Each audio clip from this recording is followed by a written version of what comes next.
Jake signs the paperwork for a 15-year mortgage. Marcus signs the paperwork for a 30-year mortgage. They are buying the exact same house in the exact same neighborhood for the exact same price. Jake looks at Marcus and thinks he's making a massive financial mistake. Jake is convinced that avoiding debt is the ultimate secret to building wealth, and he can't fathom why anyone would willingly pay a bank hundreds of thousands in interest for 3 entire decades. He thinks he outsmarted the system. He's wrong, because Jake forgot to count the cost of trapped capital. And when you actually run the numbers over 15 years, the gap between what Jake thinks he saved and what Marcus actually built will make your stomach drop. Let's keep this fair. Jake and Marcus are the same age. They both earn $90,000 a year. They both found a house they love for $500,000. They both saved up a 20% down payment of $100,000. They both have a starting loan amount of exactly $400,000. The only difference is the financing structure they choose at the closing table. Jake hates debt. He wants it out of his life as fast as humanly possible. He takes out a 15-year mortgage at a 5.5% interest rate. His monthly principal and interest payment comes out to exactly $3,268. It's a heavy lift, taking up a huge chunk of his monthly take-home pay, but Jake doesn't care. He knows the sacrifice will be worth it. Marcus takes a completely different approach. He opts for the traditional 30-year mortgage at a slightly higher 6% interest rate, because his loan is stretched out over 3 decades. His monthly principal and interest payment is much lower, sitting at roughly $2,398. The difference between their 2 monthly payments is $870. Jake takes that $870 and gives it to the bank every single month in the form of a much higher mortgage payment. Marcus takes that exact same $870 and drops it into a total stock market index fund. He sets up an automatic transfer on the first of every month and doesn't think about it again. For the first few years, Jake looks and feels like a financial genius. He looks at his amortization schedule and feels a rush of adrenaline. Over the life of his 15-year loan, he is scheduled to pay roughly $188,000 in total interest. He looks over at Marcus's 30-year schedule.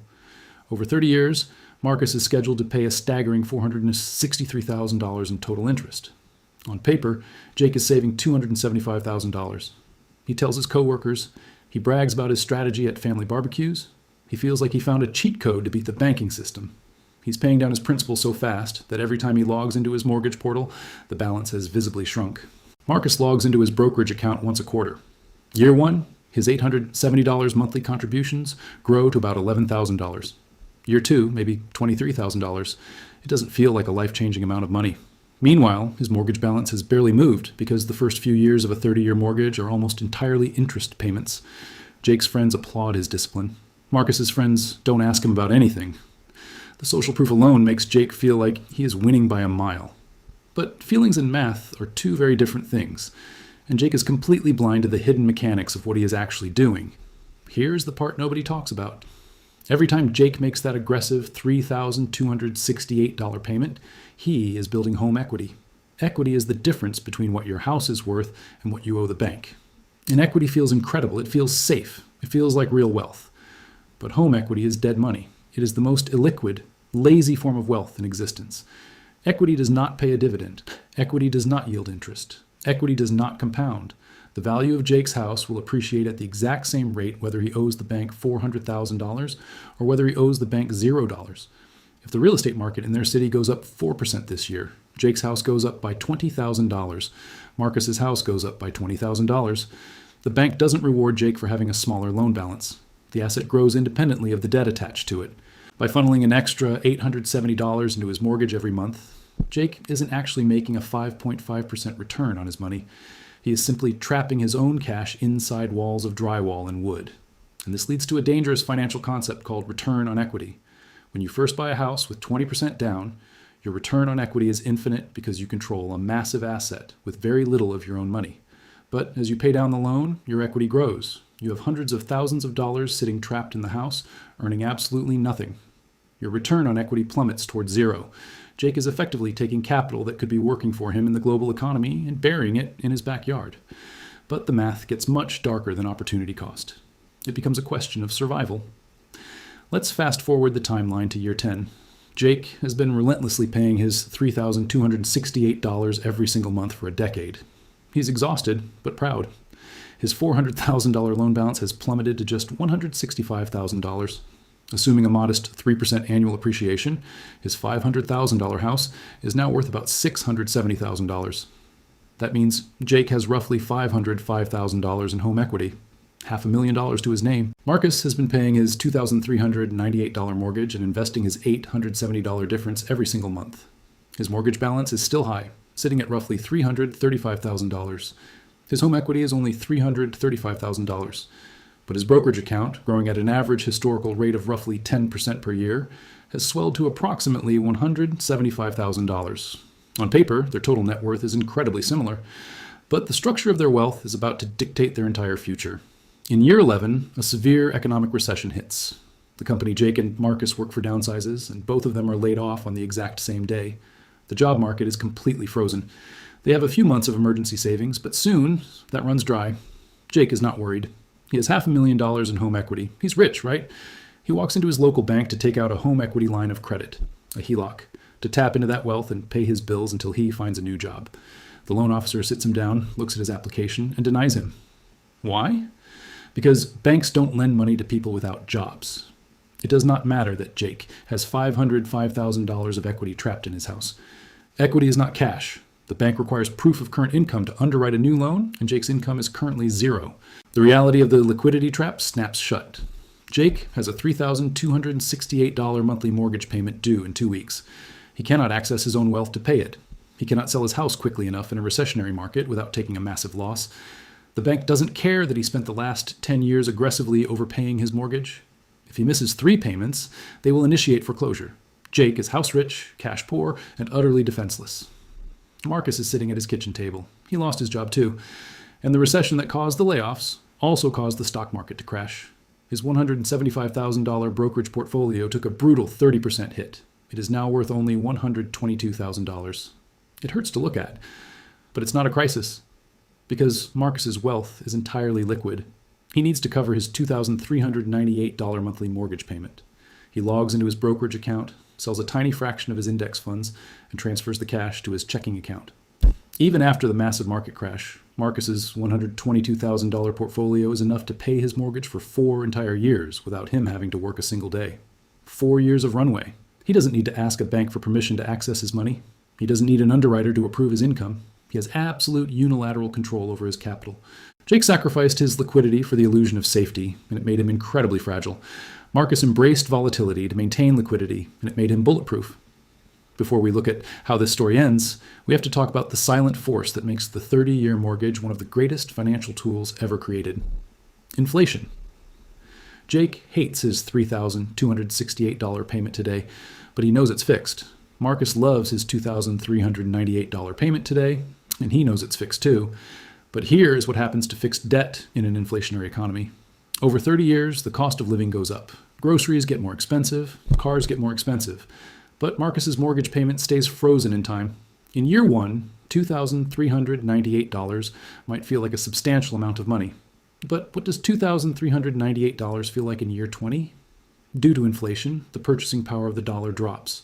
But the bank doesn't adjust your mortgage balance for inflation.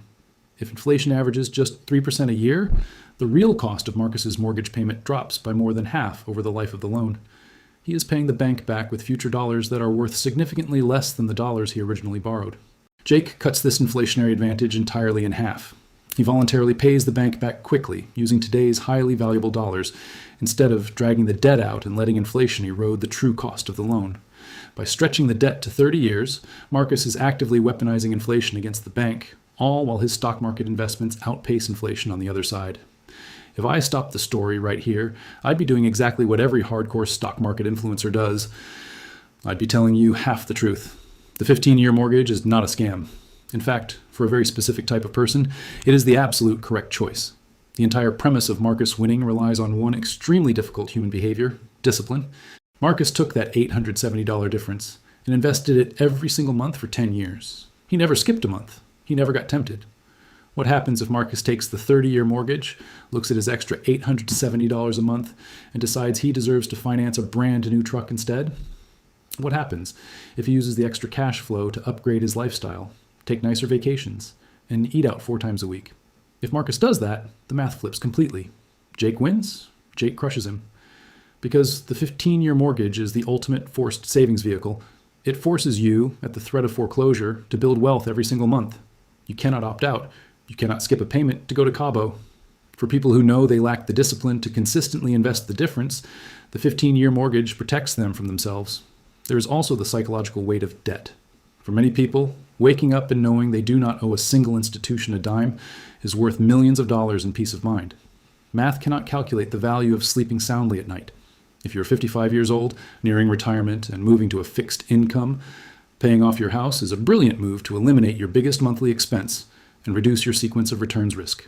But if you are in your 30s or 40s, at your peak earning potential, trying to maximize your net worth while building a financial fortress around your family, you need to understand the framework of the synthetic 15-year. Let's bypass the recession scenario and fast forward to year 15. Both men kept their jobs. Everything went perfectly.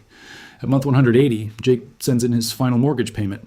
The bank sends him his deed. He throws a mortgage burning party in his backyard. He is 100% debt-free. Assuming normal appreciation, his house is worth roughly $778,000. He feels like he reached the absolute pinnacle of financial success. He thinks he beat Marcus. But what does Marcus's reality look like at year 15? Marcus still has 15 years left on his mortgage. His loan balance is roughly $268,000. To Jake, this sounds like an absolute nightmare. Half a lifetime of debt left to go. But Marcus's brokerage account, fueled by 15 years of uninterrupted $870 monthly contributions, compounding at roughly 10%, has exploded. His liquid portfolio is now sitting at approximately $366,000. Stop and look at those two numbers. Mortgage balance, $268,000. Liquid cash, $366,000. At this exact moment, on the exact same day that Jake celebrates paying off his house, Marcus has a choice. He can log into his brokerage account, sell $268,000 worth of stock, pay the capital gains tax, write a massive check to the bank, and completely pay off his 30-year mortgage in exactly 15 years. If he does that, he becomes exactly like Jake, 100% debt-free in 15 years. But with one massive difference. After paying off the house, Marcus would still have tens of thousands of dollars left over in his brokerage account. He achieved the exact same goal as Jake, in the exact same amount of time, but generated a pile of pure liquid wealth along the way. And that's the worst case scenario. The reality is, Marcus wouldn't pay off the house. He would look at his 6% mortgage rate, look at his portfolio yielding more than that over the long term, and let his money continue to compound. By year 30, when his mortgage naturally finishes, that portfolio will have grown into an absolute fortune. Jake viewed debt as an enemy to be destroyed at all costs. He willingly traded his liquidity, his opportunity cost, and his financial flexibility just to save on interest. He won the battle against the bank, but he lost the war for true wealth. Marcus viewed debt as a fixed cost tool. He used the bank's money to keep his own living expenses low, and he deployed his surplus capital into productive assets that multiplied over time. Jake and Marcus both walked away from the closing table thinking they made the smart play. Jake thought he was buying freedom. Marcus knew he was buying time. The real trap isn't the 30-year mortgage, and the real trap isn't the 15-year mortgage. The real trap is picking one because it feels right, or because an influencer yelled at you about debt, without ever opening a spreadsheet and mapping out what that decision costs you in liquidity, opportunity, and safety over the next 2 decades. The next time someone tells you to pay off your house as fast as possible, ask them one question. Are you calculating the cost of trapped capital? Because the answer that includes everything is the only answer that matters.